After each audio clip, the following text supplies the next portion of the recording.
जय माता दी। मेरे प्यारे भाइयों बहनों माताओं व बंधुओं, चैनल में आपका स्वागत है।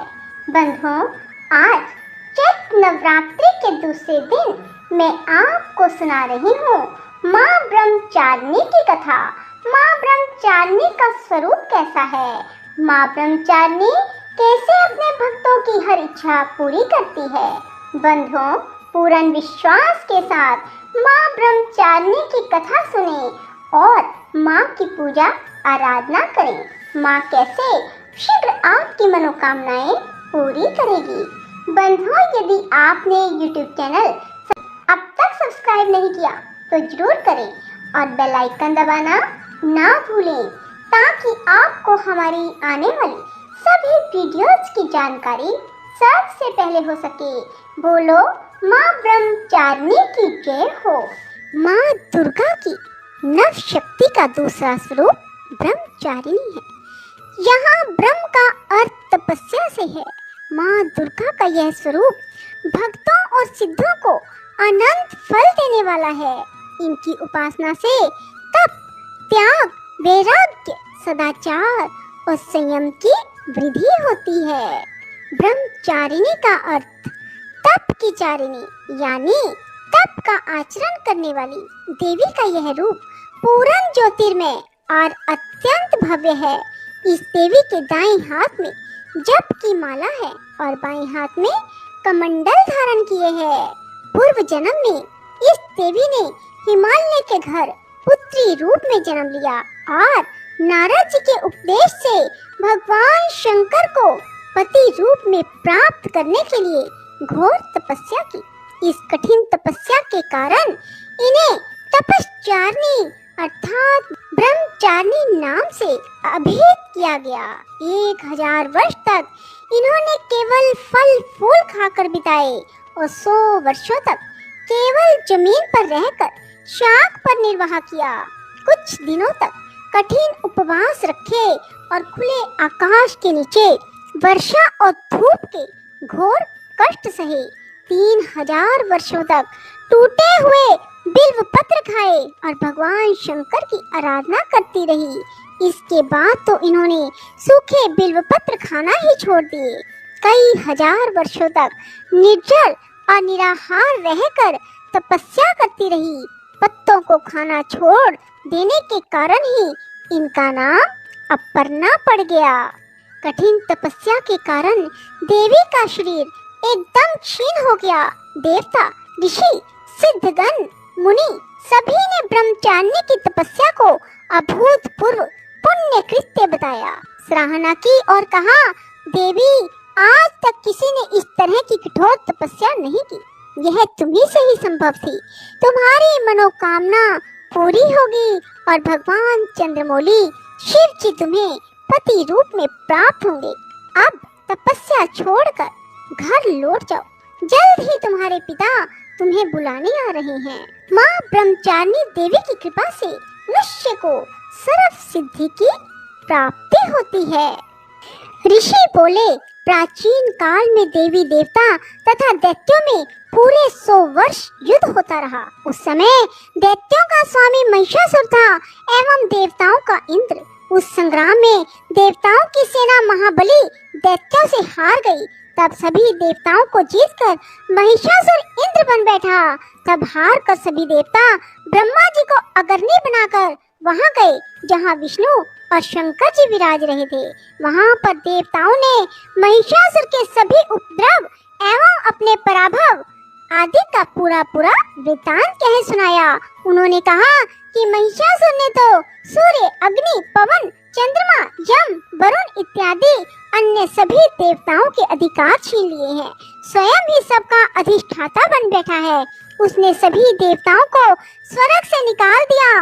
महिषासुर महादुर आत्मा है। देवता पृथ्वी पर मृत्यु की भांति विचर रहे हैं। उसके वध का कोई उपाय कीजिए। इस प्रकार मधुसूदन और महादेव जी ने देवताओं के वचन सुने तो क्रोध से उनकी भौहें तन गई। तब भगवान विष्णु के मुख से एक महान तेज प्रकट हुआ। इसी प्रकार ब्रह्मा तथा शंकर के मुख से तेज प्रकट हुआ। दूसरे इंद्र आदि देवताओं के शरीर से भी महान तेज प्रकट हो आया। सभी तेज मिलकर एक हो गए। वह तेज पुंज इतना उग्र था जैसे कि जलता हुआ पहाड़ हो। देवताओं ने देखा उसकी ज्वालाएं सभी दिशाओं में फैल रही हैं। जब वह एक हुआ तो नारी के रूप में आ गया। महादेव जी के तेज से उसका मुख प्रकट हुआ। यम के तेज से उसके केश हुए। विष्णु के तेज से उस देवी की भुजाएं प्रकट हुई। चंद्रमा से दोनों स्तन, इंद्र के तेज से उसका कटी प्रदेश, वरुण के तेज से जंघा व उरुस्थल, पृथ्वी के तेज से नितंबों का प्रादुर्भाव हुआ। ब्रह्मा के तेज से दोनों चरण, सूर्य के तेज से चरणों की उंगलियां, वसुओं के तेज से हाथों की उंगलियां, कुबेर के तेज से नासिका का आविर्भाव हुआ। उसके दांत प्रजापति के तेज से प्रकट हुए। अग्नि के तेज से 3 नेत्र हुए। संध्याओं के तेज से दोनों भौहें, वायु के तेज से दोनों कान उत्पन्न हुए। इसी प्रकार समस्त देवताओं के तेज द्वारा भगवती का प्रादुर्भाव हुआ। इस प्रकार सभी देवताओं के तेज पुंज से प्रकट हुई देवी जी को देखकर महिषासुर से पीड़ित समस्त देवता प्रसन्न हुए। महादेव ने देवी को अपने त्रिशूल से शूल निकाल कर दे दिया। श्री विष्णु जी ने अपना सुदर्शन चक्र प्रकट करके दिया। वरुण ने, शंख और अग्नि ने उसे शक्ति दी। मारुत ने उन्हें धनुष दिया और बाणों से भरपूर 2 कर्कश से दिए। देवराज इंद्र ने अपने वज्र से वज्र पैदा कर दिए। फिर सहस्त्र नेत्र इंद्र ने ऐरावत हाथी से घंटा दिया। यमराज ने काल दंड से दंड प्रदान किया। सागर पति ने रुद्राक्ष माला अर्पित की। ब्रह्मा ने कमंडल भेंट किया। सूर्य ने भगवती के भी रोम कूपों में अपनी किरणें प्रदान की। काल ने तलवार और उत्तम ढाल अर्पण की। क्षीर सागर ने हार और कभी न पुराने होने वाले 2 वस्त्र भेंट किए। इसी प्रकार चूड़ामणि, दिव्य कुंडल, 2 कड़े भी भेंट किए तथा चमकता हुआ अर्धचंद्र, सभी भुजाओं के लिए बाजूबंद और चरणों के लिए नुपुर और कंठ के लिए सर्वोत्तम कंठला भेंट किया।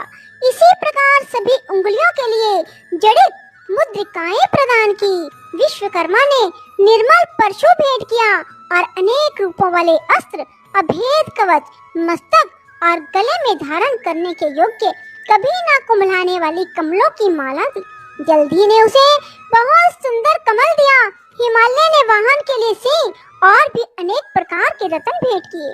कुबेर ने सुरा से भरपूर पात्र दिया। सभी नागों के स्वामी एवं पृथ्वी धारण करने वाले शेष जी ने महामणियों से सुशोभित नाग हार दिया। इसी प्रकार सारे देवताओं ने भी भूषण एवं आयुधों के द्वारा देवी जी का सत्कार किया। तत्पश्चात भगवती ने अट्टहास करके ऊंचे स्वर से गर्जना की। उसके भयानक नाद ने सारा आकाश भर दिया। तब देवगण प्रसन्न होकर उस सिंह वाहिनी देवी की जय जयकार करने लगे। मुनियों ने भक्ति भाव से नम्र होकर देवी जी की स्तुति की। इधर देवताओं के शत्रुओं ने सारे त्रिलोकी को शोभग्रस्त देखा। तब तो वे अपनी सारी सेना को कवच आदि से तैयार कराकर अस्त्र शस्त्र लेकर झट उठ खड़े हुए। महिषासुर क्रोध में आकर बोला, अरे क्या कर रहे हो? इतना कहकर सभी दैत्यों के साथ गिरकर उस सिंहनाद की ओर भागा। वहां जाकर उसने तीनों लोगों को अपने तेज से प्रकाशित करती हुई देवी को देखा। उस देवी के चरणों के भार से पृथ्वी दबी जा रही थी। माथे के किरीट से आकाश पर रेखाएं पड़ती जा रही थी। उसके धनुष की टंकार से सातों पाताल शोभग्रस्त थे और हजारों भुजाओं से सभी दिशाओं को ढककर देवी खड़ी थी। देवी जी के साथ उन दैत्यों का युद्ध आरंभ हो गया। नाना प्रकार के अस्त्रों शस्त्रों के प्रहारों से 10 दिशाएं भर गई। महिषासुर का सेनापति उस समय चिक्षुर नाम का एक महान दैत्य था। देवी जी के साथ उसी का युद्ध होने लगा। इसी प्रकार अन्य दैत्यों को चतुरंगिनी सेना को साथ लेकर चामर भी युद्ध करने लगे। 60,000 रथियों को लेकर उदग्र महादैत्य भी युद्ध में प्रवृत्त हो गया। महाहनु दैत्य 5 करोड़ रथियों के साथ युद्ध में आ गया। 60 लाख रथियों से आवृत वाशकल दैत्य युद्ध में उतर पड़ा। पारिवारिक दैत्य हाथी एवं घोड़ों के अनेकों सवारों के समूह से घिरा हुआ रथियों को साथ लाकर देवी जी के साथ युद्ध करने लगा। उस रंग आंगन में स्वयं महिषासुर भी रथों, हाथियों, अश्वों की सेनाओं से घिरा पड़ा था। तोमर, भिंदीपाल, शक्ति, मूसल, परशु, पटिश, खंग आदि अस्त्रों से युद्ध में देवी जी के साथ युद्ध करने लगे। कुछ दैत्यों ने देवी जी पर शक्तियां छोड़ी और दूसरों ने पाश फेंके। तब चंडिका देवी ने अस्त्र शस्त्रों की वर्षा करके उन्हें तोड़ डाला। इधर देवी जी का वाहन सिंह भी क्रोध में आ गया। अपने गर्दन के बाल हिलाता हुआ दैत्यों की सेना में इस प्रकार घूमने लगा जैसे कि वन में अग्नि फैलती जा रही हो। उस युद्ध भूमि में युद्ध करती हुई अंबिका ने जितने श्वास छोड़े वे ही झटपट सैकड़ों हजारों गणों के रूप में परिणत हो गए। प्रकट होकर उन गणों ने खंग, भिंदीपाल, परशु, पटिश आदि शस्त्रों से युद्ध आरंभ कर दिया। देवी जी की शक्ति से वृद्धि पाकर वे गण दैत्यों का नाश करने लगे। साथ में दूसरे गण नगाड़े, शंख आदि बजाने लगे। महती प्रसन्नता देने वाले उस युद्ध रूप उत्साह में कुछ एक ने मृदंग बजाए। तब देवी जी ने त्रिशूल, गदा, शक्तियों की वर्षा से तलवार आदि शस्त्रों से सैकड़ों महान असुर मार डाले और दूसरे कितने ही दैत्यों को घंटा के भयप्रद नाद से मूर्छित करके मार कर गिराया। मेरे दैत्यों को पास से बांधकर पृथ्वी पर घसीट डाला। कितने तो गदा की चोट से घायल होकर पृथ्वी पर सो गए। मूसलों के प्रहार से कई एक रुधिर वमन करने लगे। कई एक शूल द्वारा वक्ष तल फट जाने से पृथ्वी पर सो गए। कितने ही दैत्य बाणों की वर्षा द्वारा युद्ध करते हुए प्राण छोड़ने लगे और कितने ही दैत्यों की भुजाएं कट गई। कितनों की गिरवाएं छिन्न भिन्न हो गई। कई दैत्यों के सिर कट गए, कुछ मध्य से विदीर्ण हो गए। कुछ दैत्यों की जंघाएं कट गई और पृथ्वी पर गिर गए। कुछ एक दैत्यों को तो एक भुजा, एक आंख और एक पांव वाला करके दो टुकड़े कर डाले।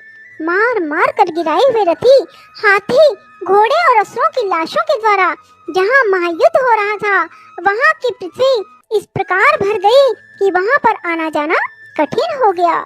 वहाँ सेना एवं असुरों के रुधिर बहने से रुधिर की बड़ी बड़ी नदियाँ बहने लगी। जगदम्बा जी ने एक क्षण में ही दैत्यों की महती सेना का इस प्रकार नाश कर दिया जैसे कि लकड़ियों के बड़े ढेर को अग्नि जला देती है। देवी का वाहन सिंह अपने बालों को छिटकाता हुआ बड़ी गर्जना करता हुआ दैत्यों के शरीर से मानो प्राण ही चुन रहा हो इस प्रकार घूमने लगा। देवी जी के उन गणों ने महाअसुरों के साथ बड़ा युद्ध किया जिससे देवता प्रसन्न होकर आकाश से फूलों की वर्षा करने लगे। बोलो माँ जगदम्बा की जय, बोलो दुर्गे मात की जय, बोलो पहाड़ा वाली की जय, सभी के दुखड़ों को दूर करने वाली माता की जय, सबकी चिंताएं दूर करने वाली माँ तेरी सदा ही जय। जयकारा शेरम वलीदा, बोल साचे दरबार की जय। राधे राधे, जय श्री कृष्णा। बंधुओं, यदि आपको हमारी वीडियो पसंद आए तो इसे लाइक करें और शेयर भी जरूर करें। धन्यवाद।